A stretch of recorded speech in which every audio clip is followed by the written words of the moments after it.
বাসায় যদি একটা ডিম থাকে আর যদি থাকে সুজি, এই যে সুজির তৈরি মিষ্টিটা দেখছেন একদম ঝটপট করে ৫ মিনিটের ভিতরে এটা বানিয়ে নিতে পারবেন। এটা বাহির থেকে দেখে মনে হবে বালিশের মতো তুলতুলে নরম, মুখে দিতেই রস বের হয়ে আসবে একদম রসে ভরা টসটসে। খেতে যে কি পরিমাণের মজার বলে বোঝাতে পারবো না। আর বানানো তো একেবারেই সহজ, চাইলে যে কেউ বানিয়ে নিতে পারবেন। প্রথমে লাগবে একটা ডিম, দিয়েছি এখানে ১ চা চামচের মতো চিনি, সামান্য একটু লবণ দিয়েছি, দিয়ে দিব এখানে ভ্যানিলা, যাতে ডিমের গন্ধটা না থাকে। ভ্যানিলা না থাকলে আপনারা এখানে দিয়ে দিতে পারেন লেবুর রস। আর দিয়েছি এখানে সামান্য একটু ফুড কালার। তবে ফুড কালার না থাকলে এটা কিন্তু বাদ দিতে পারেন। এটা হচ্ছে একেবারেই অপশনাল। এখন হচ্ছে এটাকে ভালোভাবে করে মিক্স করে নিতে হবে যতক্ষণ না চিনিটা গলে যাচ্ছে। তো মিক্স করা হয়ে গেলে এখানে দিয়ে দিব 1/4 কাপ সুজি। তো 1/4 কাপ সুজি দেওয়া হয়ে গেলে এখানে আমি আরও ১ চামচের মতো সুজি দিচ্ছি। দিয়ে এটাকে ভালোভাবে মিক্স করে নিতে হবে। মেন হচ্ছে ব্যাটারটা আপনি খেয়াল রাখবেন খুব বেশি যেন ভারী না হয়ে যায়। আমি কিরকম রেখেছি আপনারা দেখে হয়তো বুঝতেই পারছেন।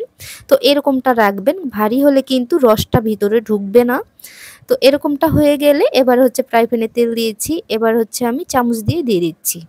তেলটা যখন গরম হয়ে আসবে এই পর্যায়ে কিন্তু দিতে হবে। চাইলে কিন্তু এই কাজটি আপনারা হাত দিয়েও দিতে পারেন, আবার চাইলে চামচ দিয়েও দিতে পারেন।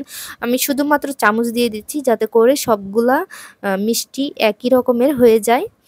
তো এখন হচ্ছে উল্টে দিতে হবে। এই পর্যায়ে আমি চুলার আঁচটা কিন্তু মিডিয়ামে রেখেছি, রেখে ভেজে নিচ্ছি। এটা ভাজতে খুব বেশি একটা সময় লাগে না, ২ মিনিটের মতো সময় লাগে। তো ২ মিনিটের মতো এটা ভেজে নিলেই হবে। তো উল্টে পাল্টে আমি এভাবে করে ভেজে নিচ্ছি। এর ভিতরে কিন্তু এটা হয়ে গেছে। এখন হচ্ছে আমি নামিয়ে নেব। এবার হচ্ছে একটা ফ্রাই প্যানে পানি দিতে হবে। আমি এখানে ১.৫ কাপ পরিমাণে পানি দিয়েছি, ১/২ কাপ চিনি দিয়েছি একটু সামান্য লবণ, দিয়ে দিব ২ টা এলাচ যাতে করে সুন্দর একটা ফ্লেভার আসে। বলক উঠে যাবে যখন ১ থেকে ২ বার, এই পর্যায়ে কিন্তু দিয়ে দিতে হবে সুজির মিষ্টিগুলা। তো এবার হচ্ছে দিয়ে আমি ঢাকনা দিয়ে ঢেকে এটাকে জাল করে নেব ৩ থেকে ৪ মিনিটের ভিতর। তো এর বেশি জাল করতে হবে না। তো আমি ৩ মিনিটের মতো জাল করে ঢাকনা দিয়ে ঢেকে রেখে দিয়েছিলাম চুলার আঁচটা বন্ধ করে। তার ভিতরে কিন্তু শিরাগুলা একেবারে টেনে একেবারে শুকিয়ে গেছে। এখন হচ্ছে নামিয়ে নিচ্ছি, দেখতেই পারছেন। মিষ্টিগুলা বাইরে থেকে দেখতে যেরকম সুন্দর, খেতেও কিন্তু অসম্ভব মজার। আর ভিতরে তো রসে ভরা টসটসে, যখনই মুখে দিবেন রস বের হয়ে আসবে। যখনই আমার মিষ্টি কিছু খেতে মন চায় ঝটপট করে এই মিষ্টিটি বানিয়ে নিই।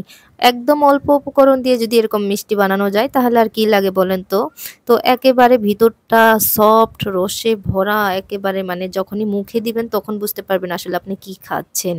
বাইরের মিষ্টির থেকে শতগুণে এই মিষ্টিটা আরও ভালো। কোন জায়গা থেকে ভিডিওটি দেখছেন কমেন্ট করে জানাতে পারেন যাতে করে আপনাদেরকে ধন্যবাদ দিতে পারি। তো ভালো লাগলে লাইক, শেয়ার, কমেন্ট করবেন। সবাই অনেক ভালো থাকবেন, সুস্থ থাকবেন। আজকের মতো এখানেই বিদায় নিচ্ছি।